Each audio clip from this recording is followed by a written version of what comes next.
Le projet de loi El Khomri, encore et toujours, eh ben oui, c'est pas fini, le feuilleton n'est pas fini, et les petites entreprises, les patrons de petites entreprises et les professions libérales sont fort mécontents du traitement qui leur a été réservé par le gouvernement et accessoirement par le MEDEF aussi. On va en parler avec Michel Chassan, qui est le président de l'Union nationale des professions libérales.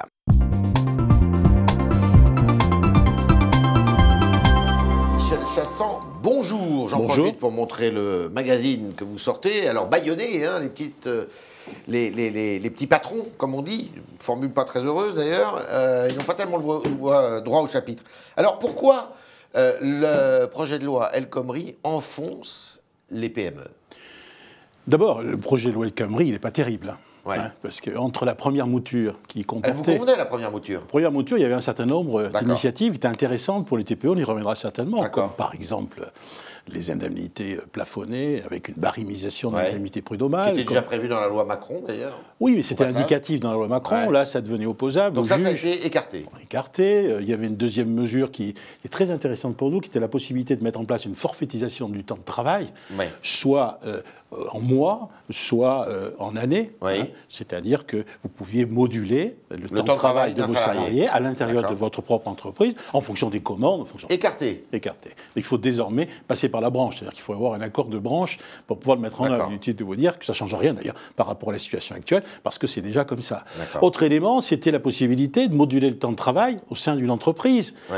On était passé à 16 semaines. C'était convenable. Malheureusement, on est revenu à 9 semaines, ce qui est tout à fait inacceptable. Alors, c'est-à-dire qu'on pouvait moduler le temps de travail dans la première mouture à hauteur de 16 semaines. Et maintenant, c'est 9 semaines. 9 semaines. D'accord. Voilà. Donc, il y avait des éléments intéressants. Il n'existe plus ce projet de loi tel qu'il existe. Il n'y a plus rien dedans. Il a été présenté. Il y a simplement un petit élément qui est intéressant, c'est le fait de pouvoir définir les causes de licenciement économique. Et les définir en fonction de la taille de l'entreprise. On voit bien que ça va être compliqué. Parce que ça risque d'être ça risque d'être retoqué par le Conseil constitutionnel. N'oublions pas que le même Conseil constitutionnel a retoqué le principe d'une indemnisation, une barémisation, fût-elle indicative, dans la loi Macron de l'an dernier, en fonction de la taille des entreprises. Donc le gouvernement fait le jeu des grandes entreprises ?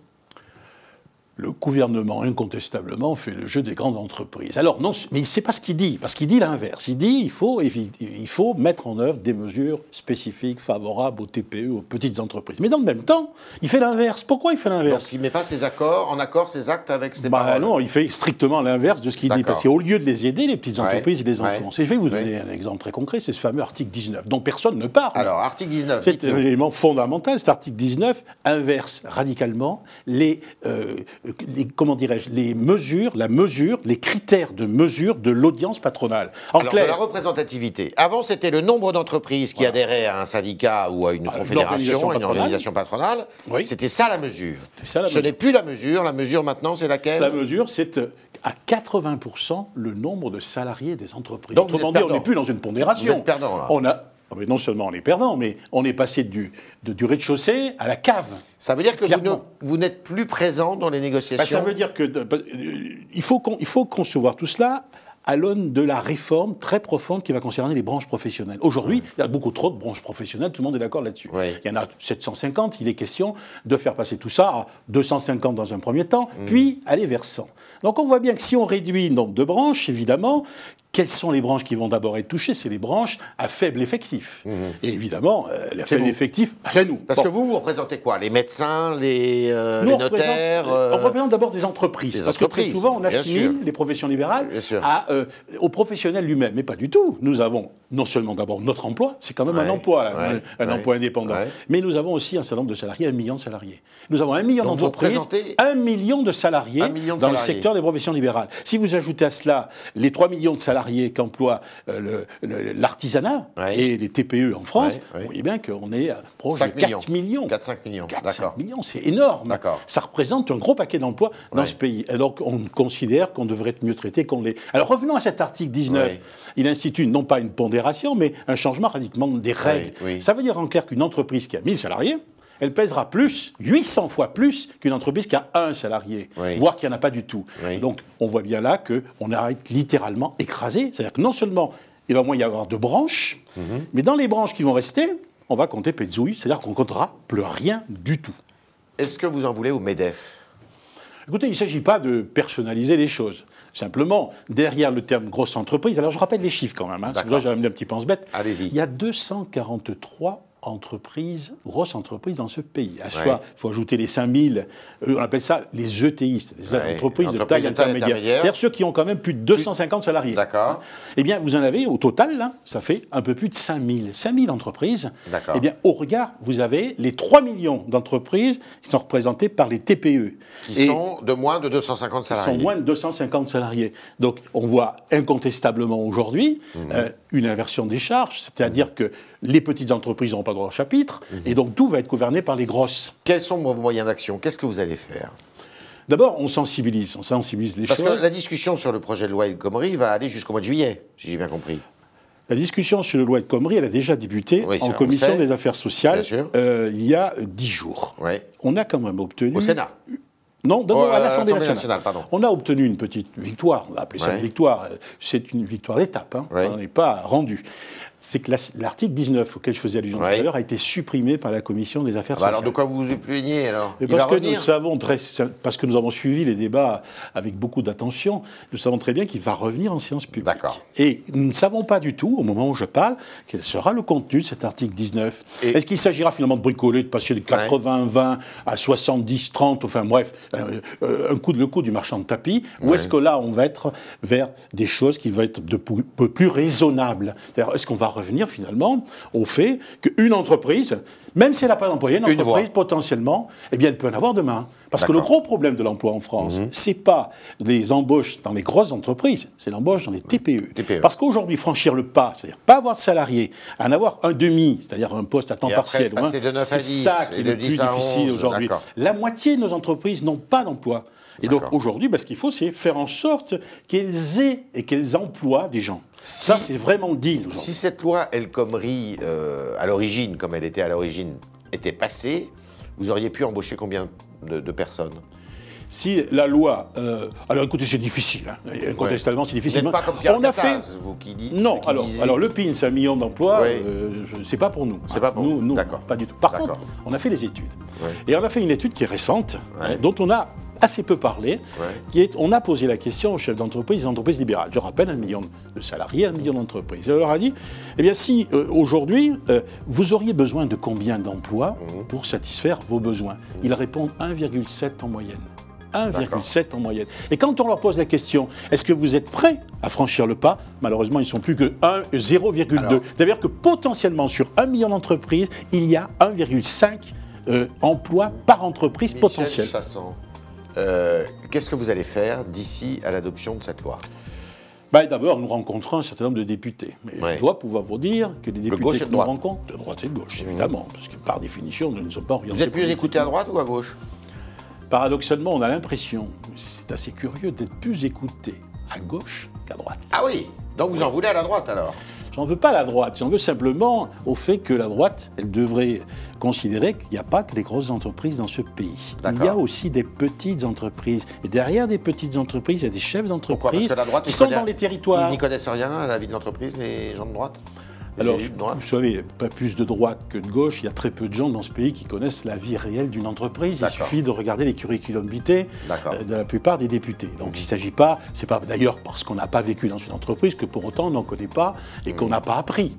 Et qu'on n'est pas capable de s'imaginer comment ça fonctionne. Qu'est-ce que vous allez faire? Ce qu'on fait, c'est qu'on rencontre des députés, on a un certain nombre d'avis qui vont dans notre sens, qui nous laissent augurer une issue plus favorable que celle aujourd'hui. Bien, donc on verra. Il va falloir, en séance publique, article 19 out. Nous avons, comme nous l'avons souhaité et comme nous l'avions dit initialement, pris l'initiative de rencontrer nos homologues, c'est-à-dire le MEDEF, la CGPME, l'UPA, etc., pour voir si on n'avait pas une solution que nous pourrions trouver. Il y a une cause commune?